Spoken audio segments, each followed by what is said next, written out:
لله نحمده ونستعينه ونستغفره ونؤمن به ونتوكل عليه ونعوذ بالله من شرور أنفسنا ومن سيئات أعمالنا من يهده الله فلا مضل له ومن يضلل فلا هادي له ونشهد أن لا إله إلا الله وحده لا شريك له ونشهد أن محمدا عبده ورسوله أما بعد فأحسن الحديث كتاب الله وخير الهدي هدي محمد صلى الله عليه وسلم وشر الأمور محدثاتها وكل محدثة بدعة وكل بدعة ضلالة وكل ضلالة في النار أما بعد فأعوذ بالله السميع العليم من الشيطان الرجيم من همزه ونفخه ونفثه بسم الله الرحمن الرحيم ومن آياته أن خلق لكم من أنفسكم أزواجا لتسكنوا إليها وجعل بينكم مودة ورحمة إن في ذلك لآيات لقوم يتفكرون صدق الله مولانا العظيم وصدق رسوله النبي الكريم ہر قسم کی حمد و ثنا تعریفات و توصیفات اس خالق و مالک کے لیے ہے جس نے اس ساری کائنات کو تخلیق کیا اور اس کی حسن و آبادی کے لیے حضرت انسان کو پیدا کیا. کروڑوں درود و سلام اس ہستی اقدس و مقدس پہ جس کا نام نامی اسم گرامی ہے محمد. لاکھوں رحمتیں ان نفوس قدسیہ پہ کہ جنہوں نے سرور کائنات علیہ الصلاۃ والسلام سے اس ضابطۂ حیات کو وصول کیا اور اس کو ہم تک پہنچانے کے لیے اپنا تن من تن قربان کر دیا. اللہ کی یہ بہت بڑی کرم نوازی ہے کہ اس نے اس ضابطۂ حیات کو ہم تک پہنچانے کے لیے ایسے مضبوط ذرائع اور اسباب استعمال فرمائے کہ ان کی موجودگی میں ببانگ دہل کہا جا سکتا ہے کہ یہ ضابطۂ حیات جو آج سے تقریباً 1450 سال پہلے نبی رحمت محمد رسول اللہ صلی اللہ علیہ وسلم پہ انسانوں کی رشد و ہدایت کے لیے نازل ہوا۔ اس کا سبب اولی یہ تھا کہ اس سے انسانوں کا ٹوٹا ہوا رشتہ جو وہ اللہ سے توڑ کے بیٹھے ہیں اس کو دوبارہ جوڑ دیا جائے۔ اور یہ قرآن وہاں نازل ہوا جہاں لوگ آخرت کے نام سے ہی آگاہ نہیں تھے، جو لوگ انسانیت سے کوسوں دور تھے، انہیں یہی علم نہیں تھا کہ ہم انسان ہیں اور انسان کس کو کہا جاتا ہے۔ اللہ نے ان کو اپنا مقرب بنانے کے لیے، انسانیت سے آگاہ کرنے کے لیے زمین میں آنے والے ضوابط حیات ان سب کا سر خیل قرآن نازل کیا، اور اس کے لیے منتخب بھی اس شخصیت کو کیا جو ساری کائنات کے انسانوں سے اعلیٰ اور بالا تھا، اور اس کا نتیجہ یہ نکلا کہ وہ لوگ جو صحرا نشین تھے، انسانیت سے کوسوں دور تھے، ان کو ایسا انسان بنایا کہ آنے والے قیامت تک لوگ ان کے کردار کو دیکھ کے اپنے کردار کو بنائیں۔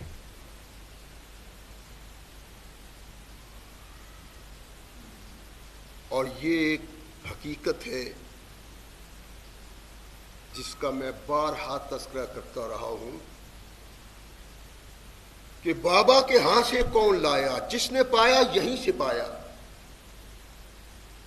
آج معاشرتی لحاظ سے جن لوگوں کی ہم بات کرتے ہیں انہوں نے بھی معاشرے کو بہترین معاشرہ بنانے کے لیے، بہترین اصولوں پہ استوار کرنے کے لیے اگر رہنمائی حاصل کی ہے تو اس اللہ کے قرآن اور محمد رسول اللہ کے کردار سے۔ وہ لوگ قرآن کے مطالعہ سے، نبی اقدس محمد رسول اللہ صلی اللہ علیہ وسلم کی شخصیت کے مطالعہ سے اور ان سے وابستہ لوگوں کی زندگی کا مطالعہ کرنے کے بعد اس مقام پہ پہنچے کہ انسانی معاشرہ کو ایک باوقار انسانی معاشرہ کس طرح بنا سکتا ہے۔ یہ اللہ کا خاص کرم اور اللہ کی رحمت ہے کہ یہ قرآن اور محمد رسول اللہ صلی اللہ علیہ وسلم کی آواز وہاں وہاں تک پہنچی جہاں جہاں لوگ بستے ہیں، اور ان لوگوں کو کسی بھی قائد رہنما سے تعارف نہ ہو، وہ ایک نام کو ضرور جانتے ہیں، وہ نام ہے محمد رسول اللہ صلی اللہ علیہ وسلم۔ انسانی معاشرہ کو ایک باوقار معاشرہ بنانے کے لیے رحمت کائنات محمد رسول اللہ صلی اللہ علیہ وسلم نے جو کردار ادا کیا ہے وہ بغیر جھجک کے کہا سکتا ہے آدم علیہ السلام سے لے کر نبی رحمت محمد رسول اللہ صلی اللہ علیہ وسلم تک، اور وہاں سے لے کر آج تک، آج سے لے کر قیامت تک کوئی بھی وہ کردار ادا نہیں کر سکتا انسانیت کو سنوارنے کے لیے جو محمد رسول اللہ نے کیا ہے۔ انسانی معاشرے کے دو پہلو ہیں، ایک مرد اور ایک عورت۔ معاشرہ تب تک باوقار نہیں بن سکتا جب تک ان دونوں کی حفاظت نہ کی جائے۔ اللہ کے نبی محمد رسول اللہ صلی اللہ علیہ وسلم تک انسان کو کما حق ہو یہ سمجھایا نہیں جا سکا کہ یہ دنیا کے لیل و نہار بسر کرنے والے افراد مرد اور عورت کی صورت میں اگر ان کو کما حق ہو اس طرح استعمال نہ کیا جائے جیسے حق ہے تو معاشرے میں امن اور سکون پیدا نہیں ہو سکتا۔ اگر مرد عورت کو نہیں پہچانتا، عورت مرد کو نہیں پہچانتی تو یہ معاشرہ بگڑتا جائے گا، تباہ ہوتا جائے گا، برباد ہوتا جائے گا، یہاں امن اور سکون نہیں آ سکتا۔ اور اس امن اور سکون کے لیے جو کردار محمد رسول اللہ نے ادا کیا بلا جھجک کہا جا سکتا ہے وہ کردار کوئی دوسرا نہیں کر سکا۔ رحمت کائنات محمد رسول اللہ صلی اللہ علیہ وسلم نے ارشاد فرمایا کہ معاشرہ پرسکون اور باوقار یوں رہ سکتا ہے کہ دونوں ایک دوسرے کے حقوق و فرائض کو پہچانے۔ اگر ایسا نہیں تو معاشرہ پرسکون نہیں رہ سکتا۔ اس میں سکون پیدا کرنے کے لیے انسان میں انسانیت کی پہچان اور انسانیت سے آگاہ کرنے کے لیے محمد رسول نے ایک بڑا باوقار کردار ادا کیا ہے کہ ان دونوں کو ایک دوسرے سے آشنا کر دیا۔ مرد کی بھی رہنمائی کی کہ تم کیا ہو، عورت کی بھی رہنمائی کی کہ تم کیا ہو۔ پھر انہوں نے بتلایا کہ یہ معاشرہ تم دونوں سے حسن و خوبی کا مرکب بن سکتا ہے، یہ معاشرہ جنت نظیر بن سکتا ہے، یہ معاشرہ باوقار بن سکتا ہے، اور تبھی کی بنا پہ یہ معاشرہ بگڑ سکتا ہے، تباہ بھی ہو سکتا ہے۔ اس کو بچانے کے لیے نبی رحمت محمد رسول اللہ صلی اللہ علیہ وسلم نے دونوں کرداروں کی رہنمائی کی ہے۔ اللہ کے نبی ثقلین کے تاجدار محمد رسول اللہ صلی اللہ علیہ وسلم ارشاد فرماتے ہیں کہ انسان عورت سے نکاح 4 چیزوں کی بنیاد پہ کرتا ہے۔ مالہا، مال دیکھتا ہے، دولت دیکھتا ہے، زر و زمین دیکھتا ہے۔ ولی حسبہا، حسب نسب دیکھتا ہے، خاندان دیکھتا ہے، قبیلہ دیکھتا ہے۔ ولی جمالہا، خوبصورتی دیکھتا ہے۔ ولی دینہا، اور دین دیکھتا ہے۔ یہ 4 چیزیں ہیں جس کی بنیاد پہ مرد نکاح کرتا ہے کسی عورت سے۔ اور یہ کیوں ہے؟ یہ انسانی فطرت کہ انسان سوچتا ہے میں کامیاب و کامران زندگی کیسے بسر کر سکتا ہوں، میری زندگی پرسکون کیسے ہو سکتی ہے، میں پریشانیوں سے کیسے محفوظ رہ سکتا ہوں. اور یہ سوچ انسانی فطرت سے تعلق رکھتی ہے. فطرتی طور پہ مرد ایسی چیز حاصل کرنا چاہتا ہے جس سے اس کو آسانیاں بہم پہنچیں، آرام اور سکون ہو، اس کی زندگی میں خلفشار نہ ہو، اس کے لیل و نہار پریشان نہ ہو، بلکہ ایک باوقار زندگی ہو.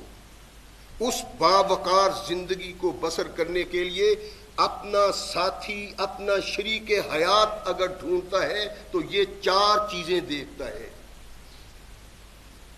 مولا کائنات محمد رسول اللہ صلی اللہ علیہ وسلم نے ارشاد فرمایا میں تمہیں نصیحت کرتا ہوں کہ تم دین دیکھو، دین پیش نگاہ رکھو. اور ہم دیکھیں گے جو رہنمائی محمد رسول اللہ صلی اللہ علیہ وسلم نے ہماری کی ہے، اگر اس رہنمائی کو ہم اپناتے ہیں تو جب تک ایسے لوگ دنیا میں موجود رہے، جب تک ایسا معاشرہ موجود رہا، وہ پرامن معاشرہ تھا، پرسکون معاشرہ تھا. اور اس کے بعد میں اگر سوختہ ساما ہوں تو یہ روزے سیاہ خود دکھایا ہے میرے گھر کے چراغاں نے مجھے. ہم نے اپنے ہاتھوں سے اپنے معاشرہ کو تباہ کیا، ہم نے اپنے ہاتھوں سے اس کے وقار کو پامال کیا، ہم نے اپنے ہاتھوں سے اس پورا معاشرہ کا گلا دبایا. یہ سب ہمارا کردار ہے. وگرنہ ہمارے پاس ایسا ضابطہ حیات تھا، اگر ہم اس سے وابستہ رہتے تو مسلمان کے معاشرہ میں کبھی افتراق نہ آتا، کبھی انتشار نہ آتا، کبھی خلفشار نہ آتا، کبھی بغض و عناد نہ پیدا ہوتا.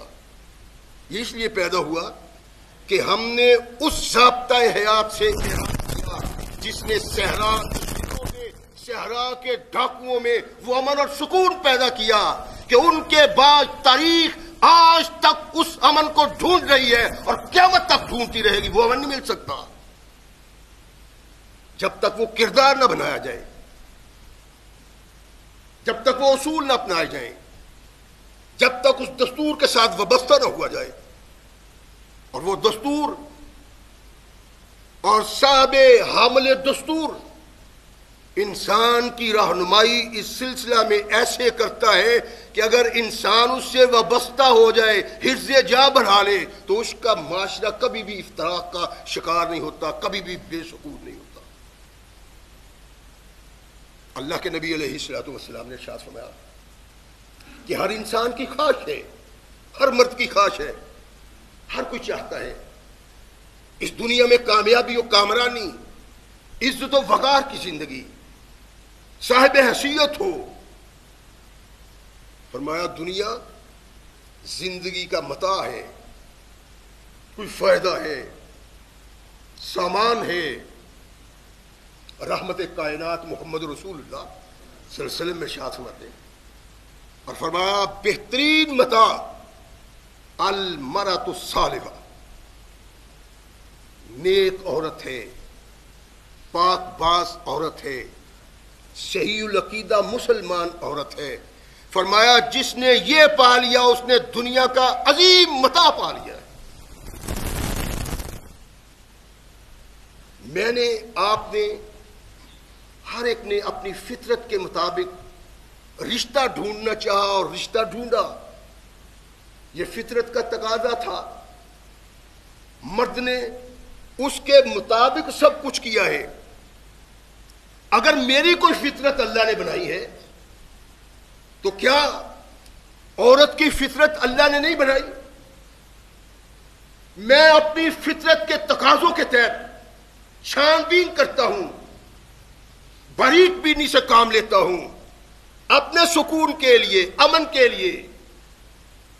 تو کیا مجھے یہ سب کچھ حاصل ہونا چاہیے تو دوسرے ساتھی کو نہیں ہونا چاہیے؟ رحمت کائنات محمد رسول اللہ صلی اللہ علیہ وسلم نے اس دوسرے ساتھی کے متعلق جو ہماری رہنمائی کی ہے، مجھ سے میری تحقیق میں کوئی انسان آج تک ایسا مجھے نظر نہیں آیا جس نے ویسے رہنمائی کی ہو جیسے محمد رسول اللہ نے کی صلی اللہ علیہ وسلم۔ ارشاد فرمایا تمہاری ایک فطرت ہے نا، عورت کی بھی ایک فطرت ہے، فرمایا یہ ٹیڑھی پسلی سے پیدا ہوئی، اور پسلی تو تمام پسلیاں ٹیڑھی ہیں، لیکن یہ سینے کی پسلی سب سے زیادہ ٹیڑھی ہے۔ فرمایا یہ اس پسلی سے پیدا ہوئی ہے، اگر تم اس پسلی کو سیدھا کرنا چاہو گے تو توڑ دو گے،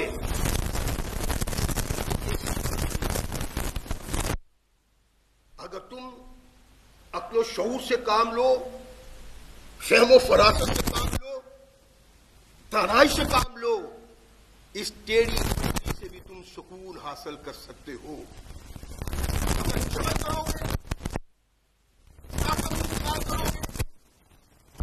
اپنے آپ کو بڑا سمجھتے ہوئے وہ نتیجہ چاہو گے تو یہ ٹیڑھی پسلی سیدھا نہیں ہوگی، تمہارا معاشرہ تباہ ہو جائے گا۔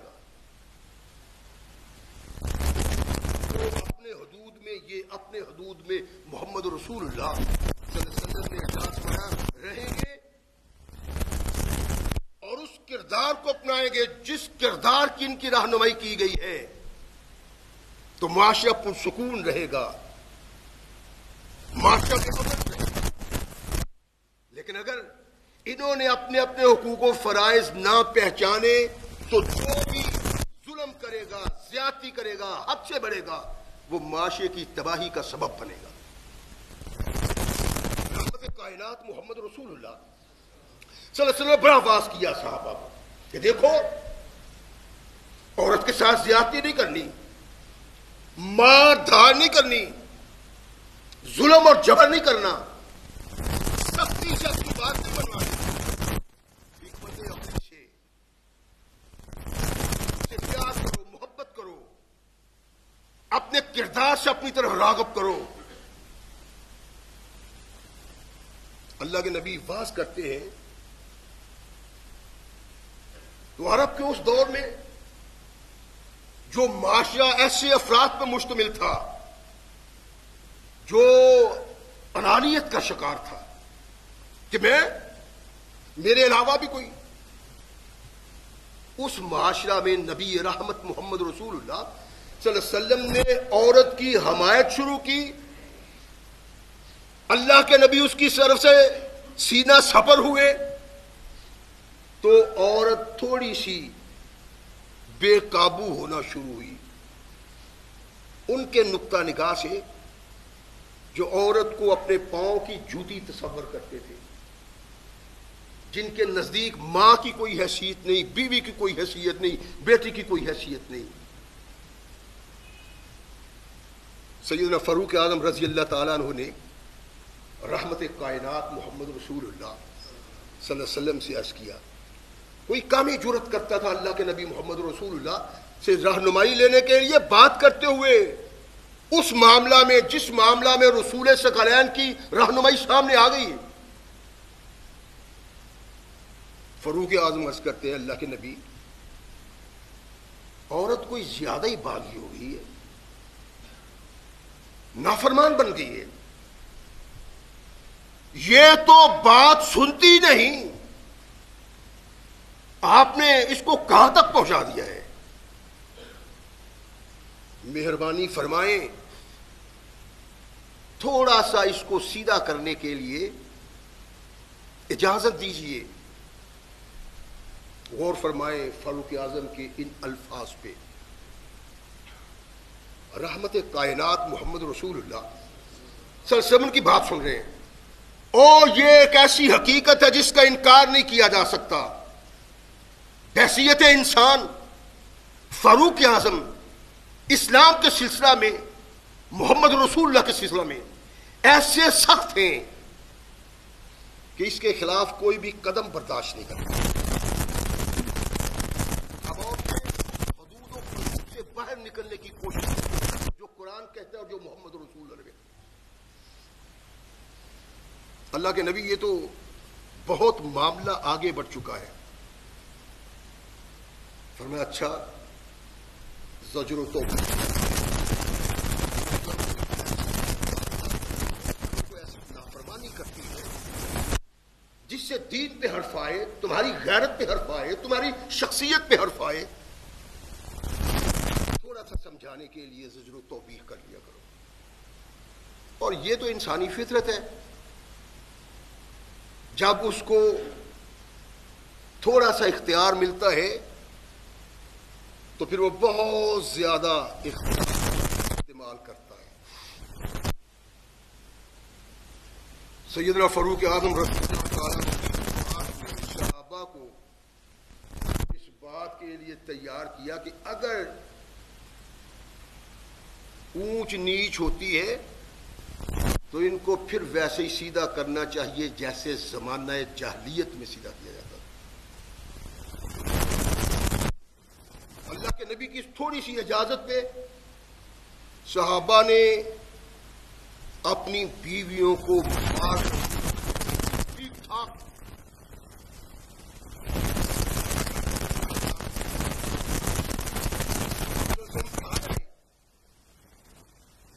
تو اللہ کے نبی کی بیویوں نے کہا، امہات المومنین نے کہا کہ اللہ کے نبی یہ تو بڑی پریشان عورتیں تو ہمارے گھروں میں ہر وقت بھاگی دوڑی کری جا رہی ہیں. عرض کی کہ اللہ کے نبی جب سے آپ نے یہ کہا ہے مار مار کے ہلکان کر دیتے ہیں عورتوں کو. رحمت کائنات محمد رسول اللہ صلی اللہ علیہ وسلم نے لوگوں کو اکٹھا کیا، صحابہ کو اکٹھا کیا اور ارشاد فرمایا کہ ایھا الناس،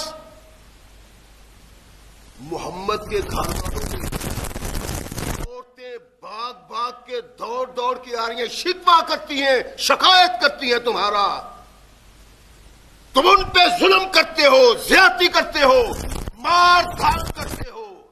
لیسا اولئکا بخیارکم، یہ تم لوگوں میں اچھے لوگ نہیں جو عورت پہ ہاتھ اٹھاتے ہیں. اور فرمائے اپنا معاشرہ وہی معاشرہ ہے جو زمانہ جاہلیت میں تھا. یہاں اس کی کوئی قدر و منزلت نہیں،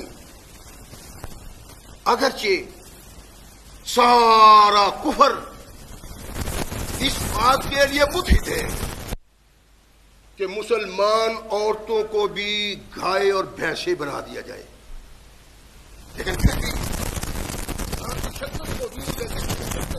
محمد رسول اللہ صلی اللہ علیہ وسلم نے منع کیا تھا کہ ایسا نہیں. اس عورت سے تم سارے اپنے فوائد حاصل کرتے ہو، خواہشات پوریاں کرتے ہو، یہ تمہاری لوڈی نہیں، یہ تمہاری قیدی نہیں. قید تو کر دیا شریعت نے کہ تمہارے دامن سے وابستہ کر دیا، اب تم ناجائز فائدہ اٹھاتے ہو. جو ان سے ظلم کرتا ہے، زیادتی کرتا ہے، ان کے حقوق کو غصب کرتا ہے، ان کے ساتھ نرم سلوک نہیں کرتا، وہ تم مومنوں میں اچھا آدمی نہیں، اور اچھے آدمی کو اللہ پسند نہیں کرتا. نبی رحمت محمد رسول اللہ صلی اللہ علیہ وسلم یہ لوگوں کی رہنمائی کرتے ہیں، صحابہ کی رہنمائی کرتے ہیں اس وقت جب اللہ کے نبی کو احساس ہوا کہ یہ لوگ عورتوں کے ساتھ ناجائز زیادتی کرتے ہیں. حالانکہ یہ حال نہیں تھا، یہ موقع اور یہ مقام نہیں تھا کہ نبی یہ رحمت محمد رسول اللہ صلی اللہ علیہ وسلم کے صحابہ اس طرح مارتے کہ زمانے میں خلفشار پیدا ہوتا. مارتے تھے. رحمت کائنات محمد رسول اللہ صلی اللہ علیہ وسلم نے اس سے بھی منع کر دیا کہ نانا، میرے کہنے کا مقصد وہ نہیں تھا. میرے کہنے کا مقصد تھا کہ اگر یہ شریعت سے ابا کرتی ہے، اگر یہ نافرمانی کرتی ہے، اگر یہ ایسا کردار بناتی ہے جس کردار سے اللہ نے منع کیا ہے، محمد رسول اللہ نے منع کیا ہے، اس عطایت میں خاوند چھڑاتی ہے جو عطایت اللہ نے خاوند کی کہی ہے تو محمد رسول اللہ ہے. ان کو زجر و توبیخ کرو.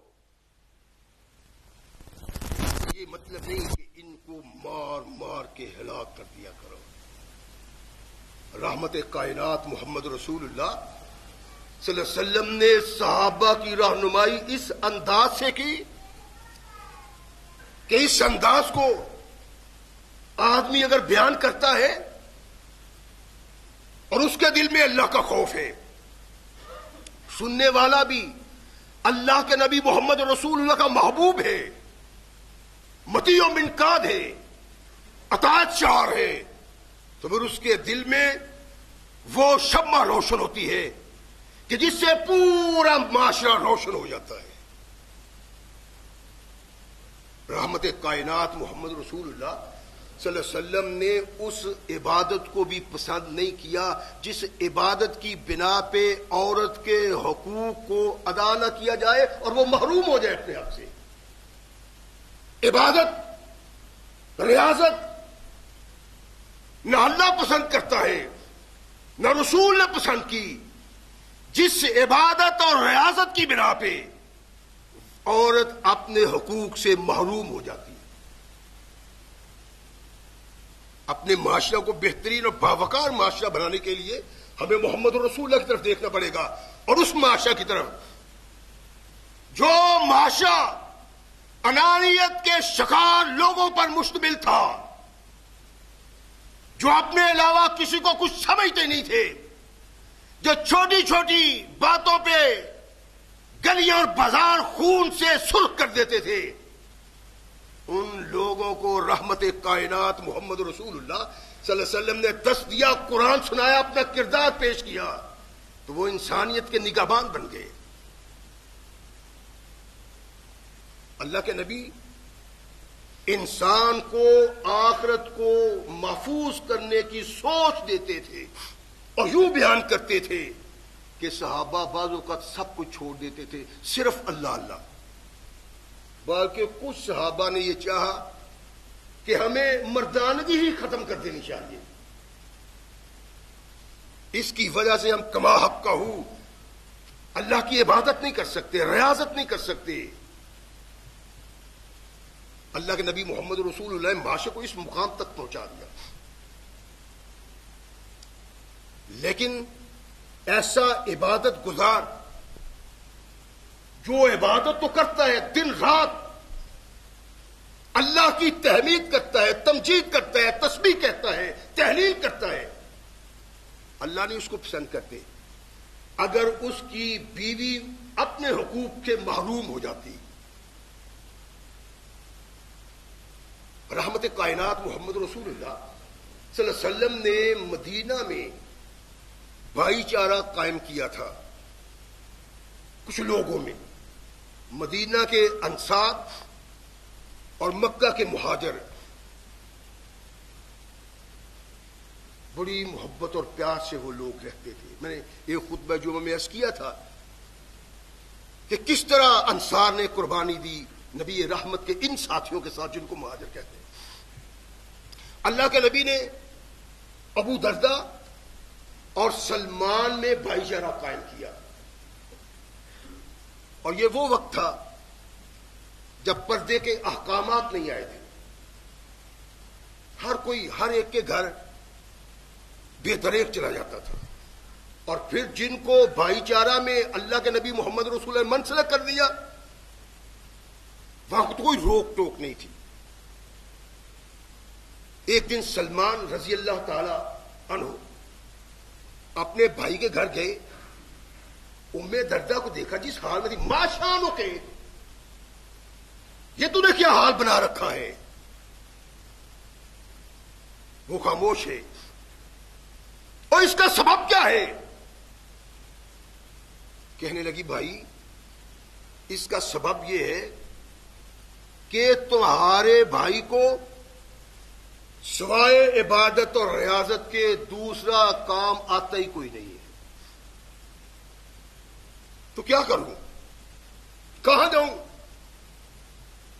روک دو عبادت سے، منع کر دوں کہ ذکر و اذکار نہ کرو، روکو اللہ کے حضور قیام نہ کرو، اس کو روکوں کہ روزہ نہ رکھو؟ سلمان سنتے ہیں اپنی اس بہن کی باتیں فرمایا اچھا ٹھیک ہے آنے دو ابو دردہ. یہ ابھی باتیں کرتے تو ابو دردہ آ گئے. دیکھا کہ سلمان بیٹھے ہوئے ہیں, پوچھا کوئی کھانا پکانا دیا کہ نہیں اس کو؟ ویسے ہی تو نہیں بیٹھ رہا. نہیں تیار کر رہی ہوں. تیار کرو. کھانا تیار کیا, سلمان کے آگے رکھ دیا. کھاؤ. کہا میں اس وقت تک کھانا نہیں کھاؤں گا جب تک تم میرے ساتھ نہ کھاؤ. کہنے لگے میرا تو روزہ ہے. کہا روزہ ہے تو پھر میں بھی نہیں کھاتا. اور نفلی روزہ اگر ایسا کوئی معاملہ بن جائے تو وہ ختم کیا جا سکتا ہے. سیدنا ابو دردہ رضی اللہ تعالیٰ عنہ نے روزہ افطار کر لیا, کھانا شروع کر دیا. رات آئی, نمازوں سے فارغ ہوئے, سو گئے.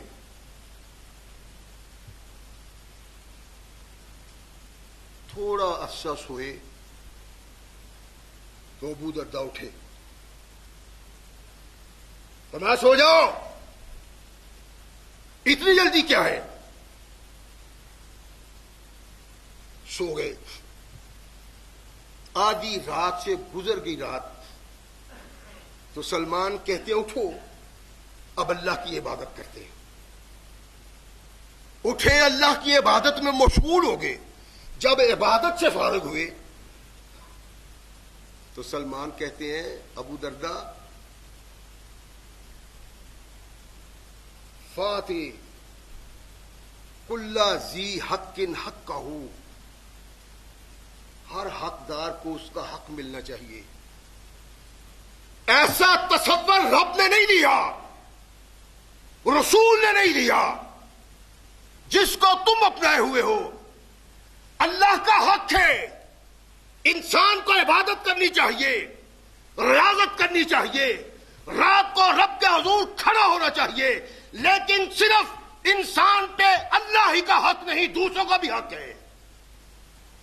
تیرے جسم کا حق ہے, آرام دو اس کو. تیری آنکھوں کا حق ہے, سونے دو انہیں. تیرے بیوی بچوں کا حق ہے, ان کے حقوق ادا کرو. ایسی عبادت, ایسی ریاضت جو تم کرتے ہو یہ اللہ کو پسند نہیں ہے. مقصد یہ تھا ان کے کہنے کا, الفاظ ان کے نہیں. عبادت بھی کرو, روزہ بھی رکھو, لیکن ہمیشہ جو تم کرتے ہو ساری رات کھڑا رہنا, اپنے بیوی کا حق ادا کرتے ہو. جو جس کا حق دباتا ہے قیامت کے دن اس کو اس کے متعلق سوال ہوگا اور جواب دینا پڑے گا. مقصد یہ تھا سلمان کا کہنے کا. ابو دردہ صبح نبی رحمت محمد رسول اللہ صلی اللہ علیہ وسلم کے حضور حاضر ہوئے. فذکر ذلک لہ, نبی رحمت محمد رسول اللہ صلی اللہ علیہ وسلم کے سامنے یہ واقعہ بیان کیا کہ اللہ کے نبی میں رات کو کھڑا ہونا چاہتا تھا, سلمان نے مجھے روک دیا, روزہ رکھا تھا, افطار کروا دیا. یہ مقصودات ہیں صحابی رسول کے. نبی رحمت محمد رسول اللہ صلی اللہ علیہ وسلم ان کی بات سنتے ہیں تو پھر ارشاد فرمایا صدق سلمان ہو, ابو دردہ سلمان نے تجھے سچ کہا ہے. اور ہر انسان جہاں اپنے حقوق رکھتا ہے وہاں دوسرے بھی حقوق ہیں. تم اپنے حقوق کا مطالبہ کرتے ہو, تم اپنے حقوق چاہتے ہو. اگر تمہیں اپنے حقوق مطلوب ہیں تو دوسرے حقدار کا حق بھی ادا کرنا ہے, ورنہ قیامت کے دن بطور خائن پیش ہوگے اللہ کے دربار میں, خیانت کار بن کے. جس نے حق دبایا اس کا حق چھینا, اپنی ذمہ داری اعراض کیا اسے. ایسا اعراض کرنے والا انسان اللہ کے نزدیک محبوب ہے, محبوب نہیں, چاہے وہ اللہ کی عبادت کرتا رہے. جب تک وہ اپنی بیوی کے حقوق کو ادا نہیں کرتا تو ساری رات عبادت میں مصروف رہتا ہے، وہ کہاں جائے؟ اس سے باتیں کرو، محبت اور پیار کی باتیں، اپنی پریشانیاں تکلیفیں اسے دو، وہ تمہیں بتلائے، اس کی آسانی اور حل کے لیے جد و جہد کوشش کرو۔ یہ بھی کوئی بات ہے کہ ساری رات تم عبادت میں مصروف رہتے ہو؟ رحمت کائنات محمد رسول اللہ صلی اللہ علیہ وسلم نے ارشاد فرمایا کہ سلمان کا یہ کہنا سچ ہے، تم اگر اپنی بیوی کو اپنا حق نہیں دیتے تو اللہ کے نزدیک محبوب نہیں۔ کیوں صحابی رسول نے یہ کہا؟ مولا کائنات محمد رسول اللہ صلی اللہ علیہ وسلم کی یہ سنت موجود ہے۔ عثمان بن مظعون اللہ کے نبی کے صحابی، وہ معمولی شخصیت نہیں ہے، بہت دیندار، اللہ کے مقرب اور محمد رسول اللہ کی بھی مقرب ہے۔ ایک دن ان کی بیوی رحمت کائنات محمد رسول اللہ صلی اللہ علیہ وسلم کے گھر آتی، ہماری ماں نے دیکھا تو انہوں نے کہا عثمان بن مظعون کوئی کمزور آدمی تو نہیں ہے، ٹھیک ٹھاک آدمی ہے، تیری حالت کیا ہے؟ کہنے لگی کیا کروں، اس کو تو سوائے رات کو عبادت کرنے کے، دل کو روزہ رکھنے کے کچھ آتا ہی نہیں ہے۔ میں اپنے آپ کو اچھے کپڑے پہنا کے صفائی اور ستھرائی کی بنا پہ کس کو دکھاؤں؟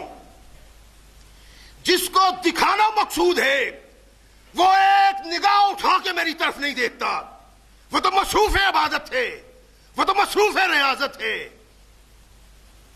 اللہ کے نبی محمد رسول اللہ صلی اللہ علیہ وسلم کی بیگمات نے سنا تو جب آقا کائنات گھر آئے نا تو عرض کرتی ہیں اللہ کے نبی، عثمان بن مظعون کی بیوی یہاں آئی تھی، اس کے جو حالات تھے وہ دیکھ کے نہیں جاتے تھے، کیوں؟ کہا وہ کہتی تھی کہ ہر وقت تو یہ عبادت میں مصروف رہتا ہے، رات نوافل پڑھتا ہے، ذکر و اذکار کرتا ہے، قرآن پڑھتا ہے، صبح روزہ رکھتا ہے، میری طرف تو کبھی اس نے آنکھ اٹھا کے نہیں دیکھا۔ اللہ کے نبی علیہ الصلوۃ والسلام نے عثمان کو بلایا اور ارشاد فرمایا عثمان میں نے یہ سنا ہے۔ آپ نے سچ سنا میرے آقا، بات تو ایسی ہے۔ اللہ کے نبی نے ارشاد فرمایا کہ عثمان یہ بات سن لو، لا رہبانیت فی الاسلام، یہ کام عیسائیوں کا ہے، وہ ساری دنیا کو چھوڑ دیں، کاروبار حیات سے جدا ہو جائیں، دن میں بھی عبادت مصروف، رات بھی عبادت میں مصروف۔ اللہ نے اس چیز کو ہم پہ نہیں لکھا، لم تکتب علینا، یہ اللہ نے نظام ہم پہ نافذ نہیں کیا، یہ اللہ نے ہمیں حکم نہیں دیا کہ سارا دن اللہ کی عبادت کرو، ساری رات اللہ کی عبادت کرو، اذکار میں مصروف رہو، قرآن کی اشاعت میں، قرآن کی تلاوت میں مصروف رہو، اور بس اسی میں مصروف رہو اور کوئی تمہاری مصروفیت نہ ہو۔ یہ ہمارا عقیدہ نہیں، یہ عیسائیوں کا عقیدہ ہے۔ تم کیا کرتے ہو؟ تمہاری زندگی کیا ہے؟ ایسی زندگی نہ اللہ کو مطلوب ہے اور نہ میں محمد کو پسند ہے۔ کیا تمہیں میرا کردار پسند نہیں؟ اللہ کے نبی اس سے بڑھ کے اور کیا ہو سکتا ہے؟ فرمایا میں تو رات کو سوتا بھی ہوں، نماز بھی پڑھتا ہوں، اپنی بیویوں سے بھی باتیں کرتا ہوں، ان کو بھی وقت دیتا ہوں، روزہ بھی رکھتا ہوں، نہیں بھی رکھتا ہوں، اور میں تم سب سے زیادہ اللہ سے ڈرنے والا ہوں۔ اگر میرا یہ کردار ہے تو تمہارا یہ کردار کیوں ہے؟ یعنی اللہ نے اور اللہ کے رسول نے وہ عبادت قبول نہیں کی جس عبادت کی بنا پہ اس کی بیوی کا حق چھن جاتا ہے اور وہ محروم ہو جاتی ہے اپنے حق سے. اللہ کے نبی علیہ الصلوۃ والسلام نے فرمایا کہ مومن وہ ہے اکمل المومنین، بہترین مکمل مومن وہ ہے جس کا ایمان مکمل ہے اور جس کا اخلاق بہترین ہے. وَخَيَارُكُمْ خَيَارُكُمْ لِنِسَائِهِمْ، تم میں بہتر انسان وہ ہے جو اپنی بیوی کے ساتھ بہتر ہے. جو اپنی بیوی کے ساتھ بہتر نہیں، اس کا بہتر ہونا کسی کام کا نہیں. لیسا اولئک بخیارکم، تم لوگوں میں یہ انسان قطعی طور پہ اللہ کا محبوب اور بہتر انسان نہیں جس انسان کی بیوی اپنے حقوق سے محروم ہے. کونین کے آقا ثقلین کے تاجدار محمد رسول اللہ صلی اللہ علیہ وسلم نے یہ صرف ہمیں واعظ نہیں کیا، بلکہ اللہ کے نبی نے جو واعظ کیا ہے اپنے کردار سے بتایا ہے کہ انسان کو ایسی زندگی بسر کرنی چاہیے جیسے محمد رسول اللہ زندگی بسر کریں. تبوک کو گئے ہوئے نبی رحمت، تبوک سے واپسی سیدہ طاہرہ صدیقہ کائنات عائشہ صدیقہ رضی اللہ تعالی عنہا کے گھر میں جانا ہے. آئے، دروازہ کھلا، عائشہ صدیقہ نے استقبال کیا. رحمت کائنات محمد رسول اللہ صلی اللہ علیہ وسلم کے ساتھ واپس آ رہی ہیں. ایک کھڑکی میں عائشہ صدیقہ کی گڑیاں ہیں. اللہ کے نبی جب اس کھڑکی کے قریب آئے تو عائشہ صدیقہ کہتی ہیں ہوا کا جھونکا آیا، پردہ ہٹ گیا کھڑکی کے آگے سے. اللہ کے نبی نے ارشاد فرمایا عائشہ یہ کیا ہے؟ عرض کیا اللہ کے نبی میری گڑیا ہے. فرمایا اچھا ان گڑیوں کے درمیان وہ کیا ہے؟ عرض کی گھوڑا ہے.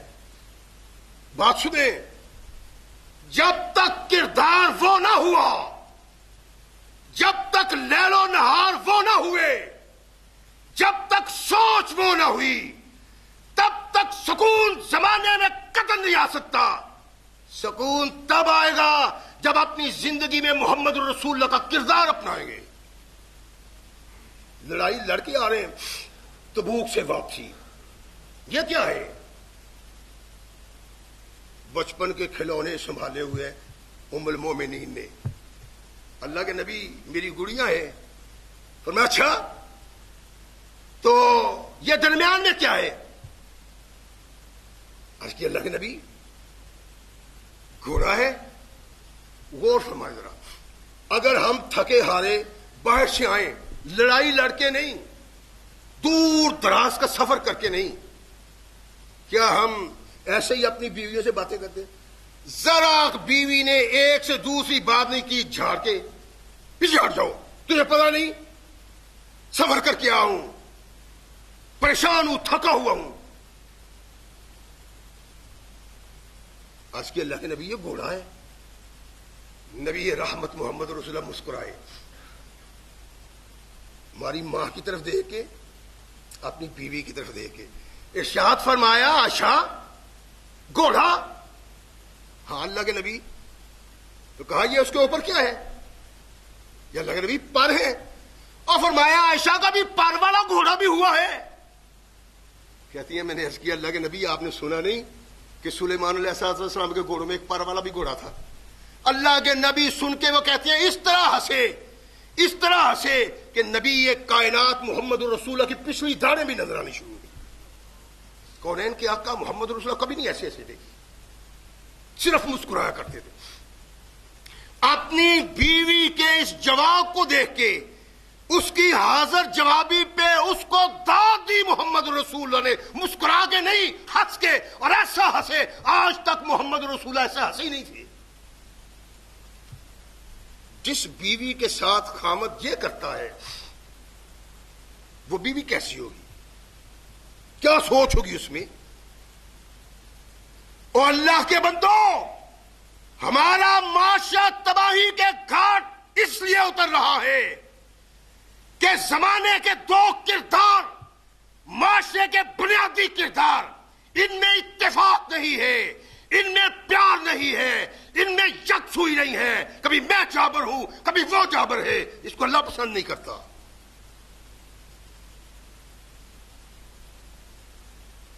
عید کا تہوار ہے، حفی مسجد میں گتکا کھیل رہے ہیں. گتکا کیا ہے؟ تلوار سے کھیل کر رہے ہیں. اور یہ جہاد کی علامت ہے، جہاد کے لیے تیاری ہے. اللہ کے نبی نے دیکھا، ارشاد فرمایا عائشہ ادھر آؤ. عائشہ صدیقہ آئی، فرمایا یہ دیکھو کیا ہو رہا ہے. اللہ کے نبی نے ان کو اپنی چادر میں چھپا لیا. سیدہ عائشہ کہتی ہیں کہ اللہ کے نبی کے اس کندھے اور کان کے درمیان میں نے منہ رکھا اور میں حبشیوں کا تماشا دیکھ رہی تھی. کیا؟ نیزہ بازی کر رہے تھے. یہ تماشے نہیں ہے جو ہم اپنی بیویوں کو بتاتے ہیں. ہمارے گھروں میں جناب اب تو کہنے کی بات رہی نہیں، ٹی وی کی بات آدمی کیا کرے. ہمارے گھر میں مجرے داخل ہو گئے ہیں، ہمارے بیٹے، ہماری بیٹیاں، ہماری بیویاں، اور ہمارے گھر میں تباہی کا نزول ہے. ایسا گناہ جس کا انسان تصور بھی نہیں کر سکتا. موبائل جو میں اپنی بیٹی کے ہاتھ میں دیتا ہوں، جو آپ اپنی بیٹی کے ہاتھ میں دیتے ہیں، اس میں کیا کب آ جاتا ہے نہ آپ تصور کر سکتے ہیں، نہ میں تصور کر سکتا ہوں. یہ معاشرہ سیدھا ہو جائے گا. اس معاشرہ کیا بنائے گا؟ اس میں سکون آئے گا. تباہی اور بربادی مقدر اس لیے ہے کہ ہم نے محمد رسول اللہ صلی اللہ علیہ وسلم کی سنت کو چھوڑ دیا. اللہ کے نبی اس کو جہاد کی تیاری دکھا رہے ہیں. اور یہی سبب ہے کہ ان عورتوں کے دلوں میں ان کی محبت عروج پہ پہنچی ہوئی تھی. جس عورت کے ساتھ یہ سلوک کیا جائے وہ جاتے ہوئے دعا نہیں دے گی. تو ہمارا کردار کیا ہے؟ ہماری بیویاں آنکھ چرا کے دیکھتی ہیں کہ نکلا کہ نہیں گھر سے، یا اللہ واپس آئے ہی نہ. یہ کردار ہے ہمارا. عورت کو اس کے حقوق سے محروم کرنا، اس کی عزت کو پامال کرنا، اس کا حق نہ دینا. حق ہے مسکرا کے دیکھو اپنی بیوی کو، حق ہے اس کے کپڑے مہیا کرو، حق ہے بہترین کھانا مہیا کرو، حق ہے چار بول محبت سے اس کے ساتھ بول دو. یہ حق ہے. یہ حق صحابہ نے دیا، محمد رسول اللہ نے دیا. اور کردار کیا سامنے آیا؟ جب جاتے ہیں دعائیں دیتی ہے بیوی، آنے کے لیے منتظر رہتی ہے. جب میں آتا ہوں، جب آپ میں سے بہت سارے لوگ آتے ہیں تو وہ کہتی ہے ہائے آ گیا برا وقت، اللہ کرے نہ ہی آئے. تو یہ کیا تھی؟ سیدہ طاہرہ عائشہ کے سامنے کسی نے سیدنا یوسف علیہ السلام کی بات کی اور کہا کہ وہ بڑے حسین تھے، ایسا حسین کوئی نہیں تھا ان سے پہلے. فرمایا کس کی بات کر رہی ہو؟ یوسف کی. یوسف کے حسن کو دیکھ کے مصر کی عورتوں نے اپنے ہاتھ کاٹ لیے تھے. مگر میرے سرکار کو یہ تعریف نبی رحمت محمد رسول اللہ کی کیوں ہے؟ اس لیے کہ ایک کردار تھا اس معاشرے کو پروقار بنانے کے لیے، اس معاشرے کو بہترین بنانے کے لیے. معاشرہ بہترین تب تک نہیں بن سکتا جب تک بیوی اور خامد کے درمیان محبت پیدا نہیں ہوتی. امہات المومنین کہتی ہیں کہ اللہ کے نبی علیہ السلام نے کبھی کھانے کو معیوب نہیں کہا تھا، بد تعریفی نہیں کی تھی. اللہ کے نبی نے برا نہیں کہا تھا، تنقید نہیں کہی تھی. اگر وہ کھانا اللہ کے نبی کو پسند آ جاتا تو اللہ کے نبی اس کو رغبت سے کھاتے، اور اگر اللہ کے نبی کو وہ پسند نہ آتا تو اللہ کے نبی کوئی بات کہنے کی بجائے خاموشی سے اس کھانے سے ہاتھ کھینچ لیتے. کیوں؟ پسند نہیں ہے، کوئی کمی ہے، کوئی کوتاہی ہے. لیکن اس کمی کوتاہی کے باوجود رحمت کائنات محمد رسول اللہ اپنی بیویوں کو ٹھاکتے نہیں ہیں، اپنی بیویوں کو برا نہیں کہتے. اور ہم ذرا سا نمک زیادہ ہو جائے تو بیوی کی شامت آ گئی، ذرا سا مرچ کم و بیش ہو جائے تو بیوی کی شامت آ گئی. اور جو ہر وقت میری جھڑکیاں کھاتی ہے، جو ہر وقت تیری آنکھوں میں سرخی دیکھتی ہے، وہ کب مجھ سے محبت کرے گی، کب تجھ سے محبت کرے گی؟ محبت تو تب ہوگی نا اگر تم بھی اس کے ساتھ محبت کرو گے. قربت تو تب ہوگی نا اگر تم بھی اس کو قریب کرو گے. اس لیے کائنات کے آقا محمد رسول اللہ صلی اللہ علیہ وسلم نے ارشاد فرمایا، عورتوں کے ساتھ زیادتی نہ کرو، ان کے حقوق کو پہچانو، ان سے محبت کرو، ان سے پیار کرو، سختی سے نہ سمجھاؤ، نرمی سے سمجھاؤ. جیسے میں نے ابتدا میں حدیث کی تھی کہ اللہ کے نبی نے ارشاد فرمایا یہ ٹیڑھی پسلی سے پیدا ہوئی ہے، اگر اس کو جبرن طاقت سے سیدھا کرنا چاہو گے ٹوٹ جائے گی. حکمت عملی اختیار کرو، محبت سے، پیار سے اس کو سمجھاؤ، بتلاؤ، اس کی رہنمائی کرو. اس سے تم کامیاب ہو جاؤ گے اور اس ٹیڑھی کو سیدھا کرنے کی ضرورت پیش نہیں آئے گی. تب بھی تم اس سے فائدہ حاصل کر سکتے ہو. یہ ہماری تباہی، بربادی، معاشرے کی یہ تباہی، بے امنی، بے سکونی اس بنا پہ ہے کہ ہمیں وہ سوچ، وہ تصور نہیں رہا، ہمیں وہ ادائیں نہیں رہی، ہم نے وہ صدائیں نہیں رہی جو مدینہ کی ریاست سے آتی تھی. ہم صرف عمران خان کی طرح مدینہ کی ریاست کی بات کرتے ہیں، کردار ہو یا نہ ہو. نہیں، کردار ہوگا تو یہ معاشرہ امن سکون کا پیغامبر بنے گا. کردار ہوگا تو ہم سکھ کی نیند سوئیں گے. کردار ہوگا تو دن رات چین کے بسر ہوں گے. اگر کردار وہ نہ ہوا جو نبی رحمت محمد رسول اللہ صلی اللہ علیہ وسلم چاہتے تھے تو پھر اس کا انجام یہی ہے جو آج ہمارے ساتھ. اللہ ہمیں صحیح مسلمان بننے کی توفیق عطا فرمائے. وآخر دعوانا الحمدللہ.